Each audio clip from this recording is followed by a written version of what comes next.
I feel like if you're thinking about starting a business or you've ever had thoughts like that before, you should follow that feeling and not try to um, push it down or suppress it. And you should definitely go for it. And I think that's one thing for me is I didn't know for ages what I wanted to do, but I knew that I definitely at some point in my life wanted to start a business. But the only advice I can say is that it will come to you, and it will just hit you in the face one day.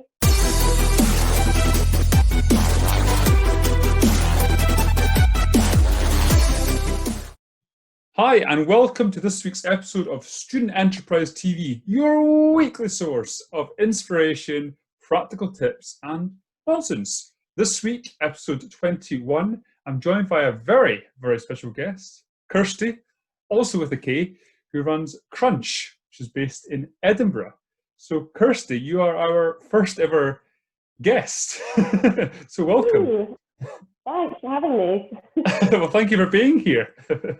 Yeah, How is your day going so far? everything is going okay, I guess. It's just quite a damp, cold, very Scottish day outside, and it's also a Monday, so quite slow. But other than that, everything's been good. Thanks. How about you? I'm glad to hear. Well, I'm here now. It's been a really good day. We are also launching our first ever online business course tonight called Business Stripped Back.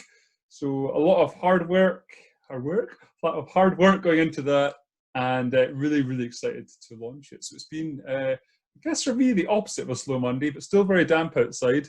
Yeah, However, that will not dampen our spirits, pun intended. So, yeah. Kirsty, tell us about Crunch, please. Just from the start, or Oh, yes, give us the full on script. Let's hear it all.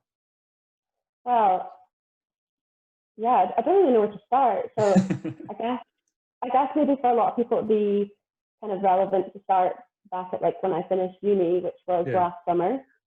I finished uni and I came out with a first in international business management, Ooh. and I was offered a job with Strathbury in Edinburgh. They are a luxury leather handbag company. They basically got sort of rocketed into the media, and they became really popular because Meghan Markle wore one of their bags when she actually announced her engagement with Prince Harry. And I think it was actually in Edinburgh when she stepped out her first like public appearance. So it was a huge deal. And the bag that she wore sold out, and basically because of that, they had a massive boom, and the brand was just now like all over the world. So I got hired into their wholesale department. So I was there from August until June this year. So obviously the coronavirus happened in March, and we were all working from home, and Strathbury just saw a bit of a downturn because obviously not many people are out buying luxury handbags. So that sort of naturally caused this sort of decline in sales, and unfortunately the business had to make a chunk of the office redundant, which was really sad, but it was more to ensure that the business survived. So I totally understood, so it was fine. And when I was actually on furlough before I was made redundant, I I always knew that I wanted to start a business, but I just never knew what it would be in. And when I was in on furlough and just like in lockdown in Scotland, I said to my boyfriend, I was like, why is there no? Because obviously everyone was getting takeaways, and everyone was trying to do new things at home. Like people were delivering cocktails, you could do pizza kits at home. And I just said to my boyfriend, I was like, why is no one doing using wine? Like these kind of deliveries are like nice cheese and biscuit set up in your home. Um, that's something I would have paid for. And my boyfriend just turned to me and he said, well, why don't you start something like that? And I was like, oh, maybe I will. And he kind of nudged me a bit. He was like, you're not going to. He's like, you won't. But he was doing it from a good place. He's like, you're not going to do it though. And I was like, yes, I am. So I kind of just did it more just to prove him wrong a bit.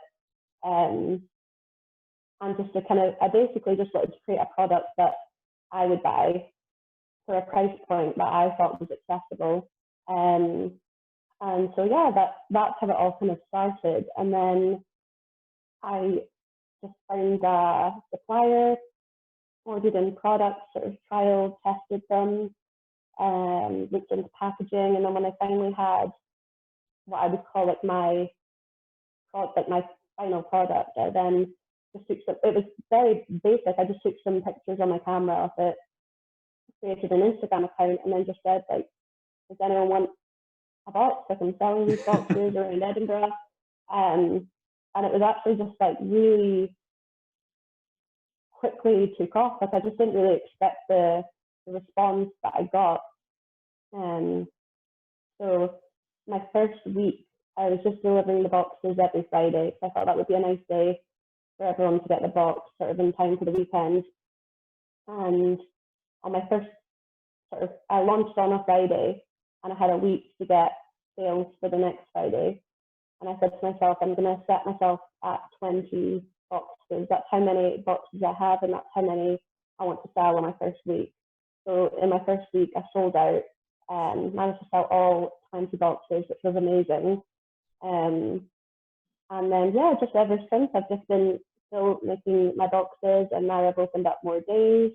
I've opened up more delivery sort of areas, more postcodes, and slowly kind of opening up different products as well. So that's how it all kind of came together. Great stuff. What a great story. So taking redundancy or taking furloughing and turning it into a positive. I guess a eureka moment with your boyfriend about, yeah, why aren't people doing cheese and wine, in terms of nicer food that we get delivered, and then him almost teasing you of sorts just to say, well, yeah, why don't you try this? You never will. It's quite interesting. So the three of those kind of led you to starting the business. Yeah, absolutely. And I think like my boyfriend knew, he knows that I've always wanted to start something, but I never knew what it would be in or what kind of, after uni, I didn't really know what I wanted to go into.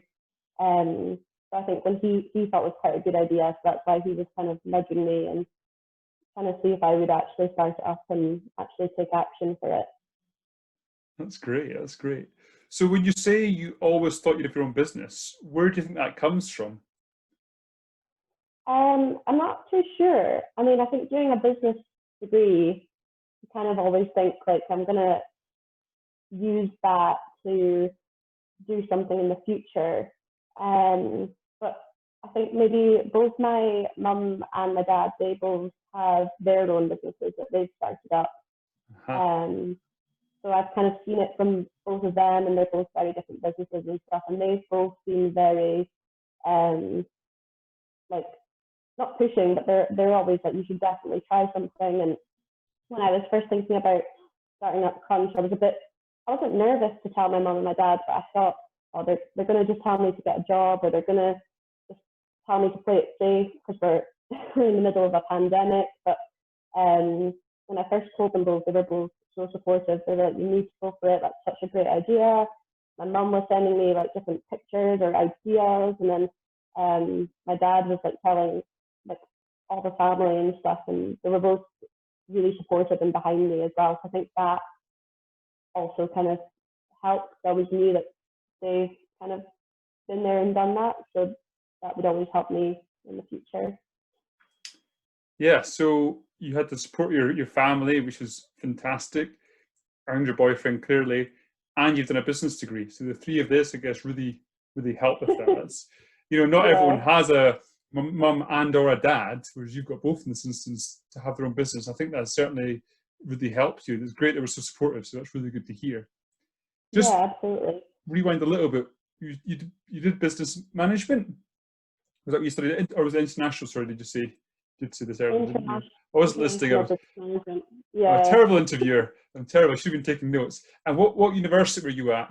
I know that you and I both know this because we spoke before we started recording, but just for the benefit of anyone watching. At Harriet Watt. There we go. Uni. Agreed. That's something else we have in common. So we go for it. We're at Harriet Watt University. Yeah. Nice one. So what do you think, Kirsty, getting into the more nitty-gritty questions, since you've already answered a lot of the questions I prepared, which is really, really good. Oh, What do you think is the biggest challenge you've had since you started the business? there's been not been quite a few, but I think one main one for me is it's hard to switch off sometimes.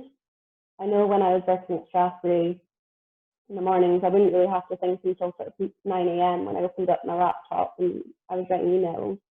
And then at 5 p.m., you shut your laptop, you walk away, that's your day done. You can go home and relax and you don't think twice about checking emails. But definitely since starting Crunch, like it's always really tempting to just check your emails, or I don't know, sometimes you're thinking about smaller things to do with it, and I find it sometimes harder to switch off,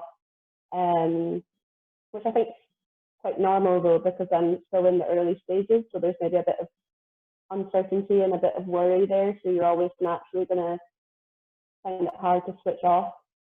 And then another sort of challenging thing I would say is that not every day is a good day. You do have bad days, which I know everyone has good and bad days, but I think when you're a business owner, or if you're doing your own thing, it can be a bit more demoralizing having a bad day rather than if you were working in a company. You could have a bad day and come home and you don't really have to think twice about it. You can just sort of turn on the TV or escape from it. But when it's your own baby and your own business and you have a bad day, I feel like it does get to me more that way.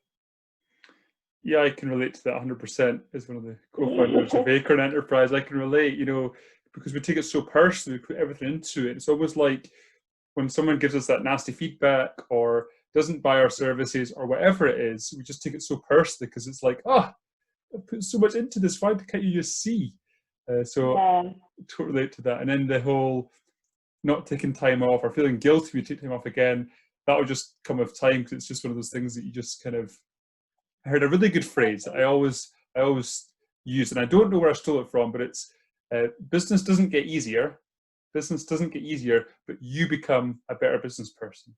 I think that's true, because I agree with that. Yeah. you graduate into harder problems. Because, like, for example, you get to a point where you need a team, whether it's a subcontractor, a freelancer, or an employee, and then you hire someone, in itself is a task, and you have someone, then your workload goes down a little bit, but then in the same breath, it doesn't, because you have to then train them, and then you deal with sick pay and holiday pay and having a team. So like you graduate into new problems. So like we're always learning, but Exactly. so don't worry about it. I think for me as well, it's like sometimes naturally, like a Monday for sales is always a really slow day. I always find that quite hard, and I'm always like that, like why are sales so low today? But I think it will get better with time, knowing, like, trust the process, and that sales pick up sort of towards the end of the week and stuff. But yeah, it can be quite unmotivating and disheartening and whatnot. Yeah, I can again relate to all of that. So I guess here we're kind of speaking a little bit about marketing. So how would you say that Crunch is different to other providers of food, shall we say, your competitors? How are you guys different? Yeah, I think when I first started, I couldn't find any companies at all that did cheese and wine or like charcuterie boards or anything like that in Edinburgh.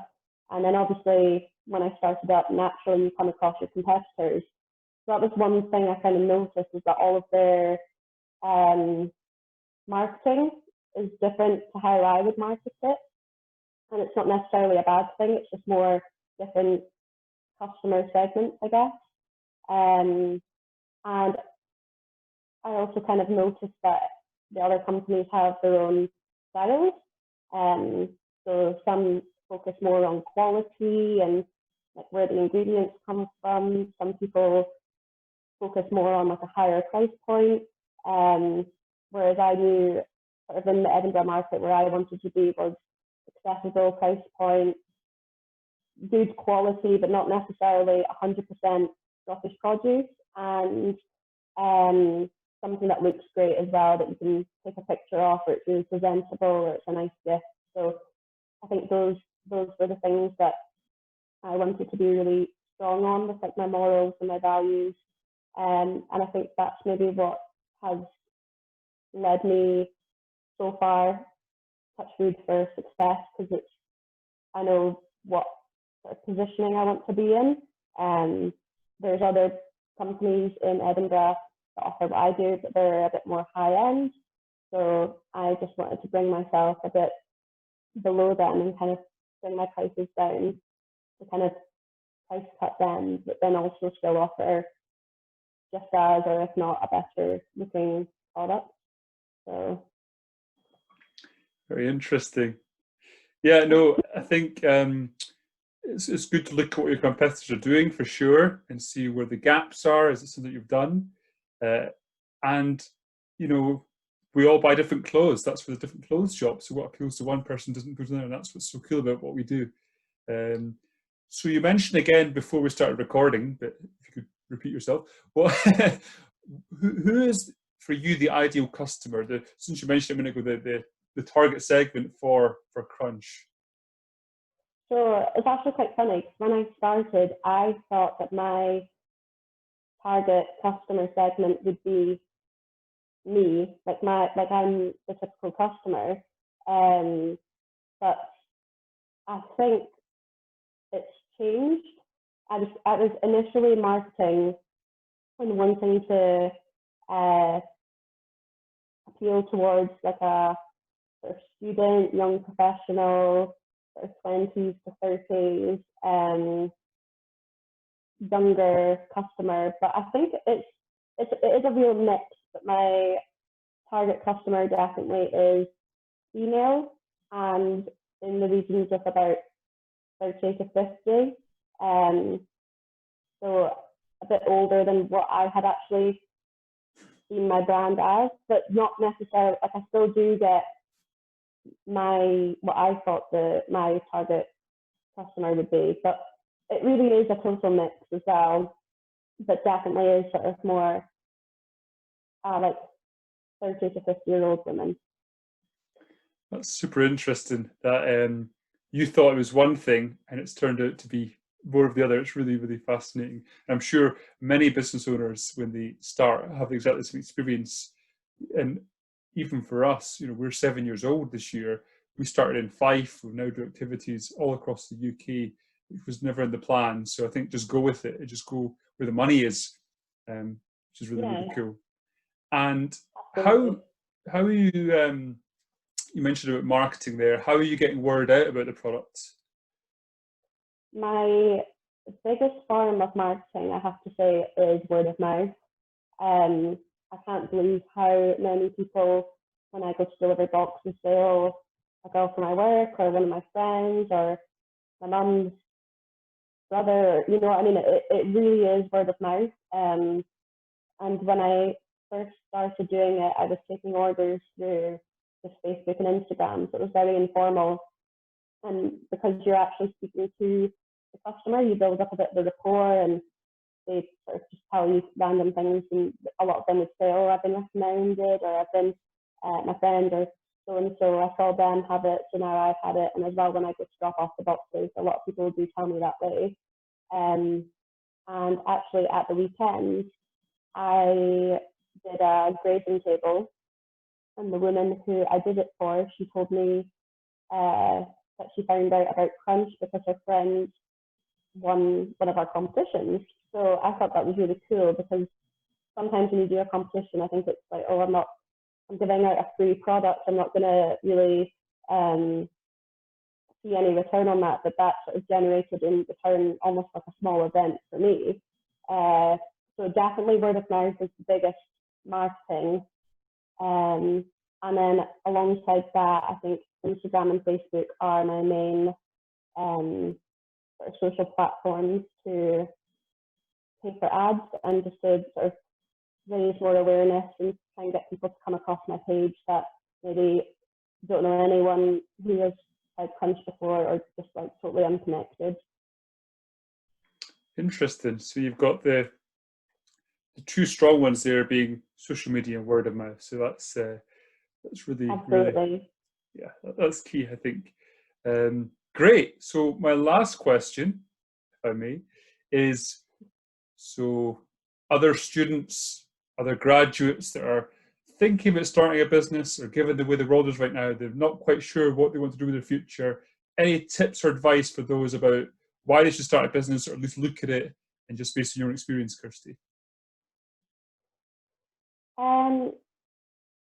I feel like if you're thinking about starting a business, or you've ever had thoughts like that before, you should follow that feeling and not try to push it down or suppress it, and you should definitely go for it. And I think that's one thing for me, is I didn't know for ages what I wanted to do, but I knew that I definitely at some point in my life wanted to start a business. But the only advice I can say is that it will come to you, and it will just hit you in the face one day. And if you decide to go for it, you need to put your all into it. You can't put a half amount of effort in. You really need to push, do all your sort of reading, know your sort of market, try and find out all the bits and pieces you need and how you're going to start, and just try and figure it out that way. But what I will say is, when I started Crunch, I think a few other people had a similar idea as me. So there was a few other companies that have popped up, and now they've kind of fizzled out. And I think it's because they were maybe doing it alongside another job, or maybe they were on furlough as well and now they're back to work. But I think for me, the motivation was that I was out of work. I wasn't going to be applying for a job. So I knew that this was going to be me for like the long term. So I put a lot into it, and if you put a lot into it, you'll get a lot out of it. So that would be my advice. I want to give you a round of applause. That was an awesome answer. Totally not even scripted. That was really, really good. So thank you. No, thank you, Kirsty. It's been really good chatting to you. Really great to hear about Crunch, and the fact that you turned something that could be really negative, being made redundant or put on furlough, something really positive. And you've just said, look, we're going to make this happen despite everything else. And I really think it's a fantastic thing. So thank you for your honesty, sharing your story, and some great messages to other students and graduates. So thank you very much. Well, thank you for having me. And yeah, I think this is a great sort of platform, and what you're doing for other students to try and encourage them. Because that's another thing I would say, is that when I was doing research and stuff, there isn't any support out there really, or there's nothing really that I personally as a student would know to go towards for help. So if only I knew before. Well, you know now. So but thank you so much. Yeah. That's great. And where can people find out about Crunch? So what's the Facebook page and what's the everything? Give us all the details. So I have a website. It is just www.crunchplatters.co.uk. And you can find me on Instagram and Facebook, just Crunch Edinburgh. Just all one word. Yeah. There you go. Go and find it out. And if you're in Edinburgh, buy yourself a platter. If you're not in Edinburgh, just be patient, because the way Kirsty's going, she'll be with you very, very soon, I'm sure. So thank you again, Kirsty. Yeah, all the fingers crossed. I'm sure we won't need to do that. Thank you again. And that's all for this week. As ever, we'd love to hear from you. So please leave your thoughts and comments below. And if there's a topic you would like us to cover on a future episode of Student Enterprise TV, let us know in the comments, or email us tv@acornenterprise.com. And we look forward to seeing you right here next Tuesday.